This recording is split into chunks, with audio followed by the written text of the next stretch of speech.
हिंदी भाषा के लिए ढेर सारी चीजें कंट्रोवर्सी खड़ी होने का प्रयास किया गया, मगर वो समय अब समाप्त हो गया है। कोई भी भाषा का विरोध नहीं है, किसी भी विदेशी भाषा का विरोध नहीं करना चाहिए, परंतु आग्रह हमारी भाषा को महिमा मंडित करने का होना चाहिए, आग्रह हमारी भाषा को बोलने का होना चाहिए, हमारी भाषा में सोचने का करना चाहिए। और पूर्णतः विकसित राष्ट्र की संकल्पना तभी हो सकती है जब विरासत को परिभाषित करने का भाषा एकमात्र माध्यम है, इसका महिमा मंडन हो। গড়পাড়ের মানুষ হিন্দিকে কেউ সাধে বলেছিলেন জটায়ু।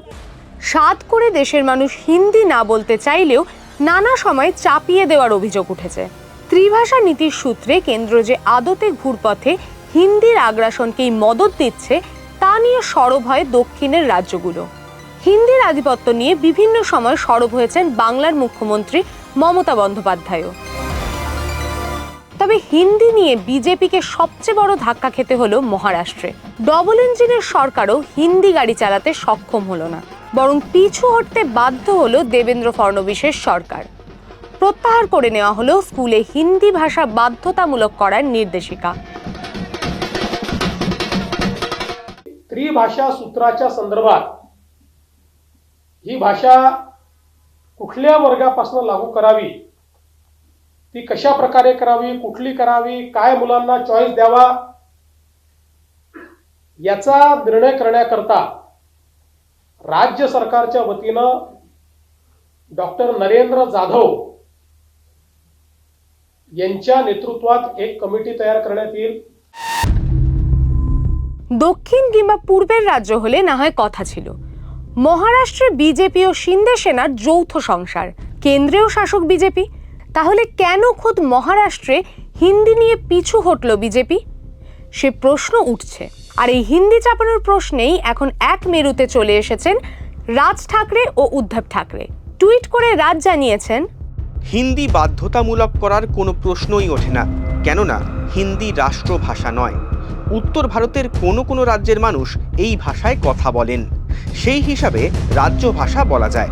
তবে সেই রাজ্যগুলোরও অন্যান্য স্থানীয় ভাষা উচ্চারণের অপমৃত্যু ঘটছে, তারা তা বাঁচিয়ে রাখবেন কিনা তাদের ব্যাপার। তবে মহারাষ্ট্রে হিন্দি চাপাতে এলে আমরা প্রতিবাদ জারি রাখব।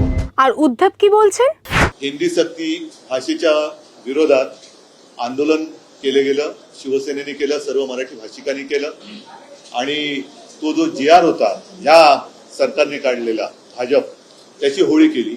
एकूणच आज पूर्ण महाराष्ट्रामध्ये हिंदी भाषा सक्तीच्या विरुद्ध आंदोलन झालं आणि मला अभिमान आहे की मराठी माणसाच्या शक्तीसमोर सरकारची सक्ती हरलेली आहे।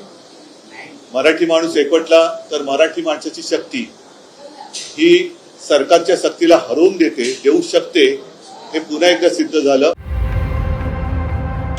কটাক্ষ করে আদিত্য ঠাকরে বলছেন, বিজেপির ঘরোয়া ঝগড়ায় আবার পড়ুয়াদের টেনে আনা কেন?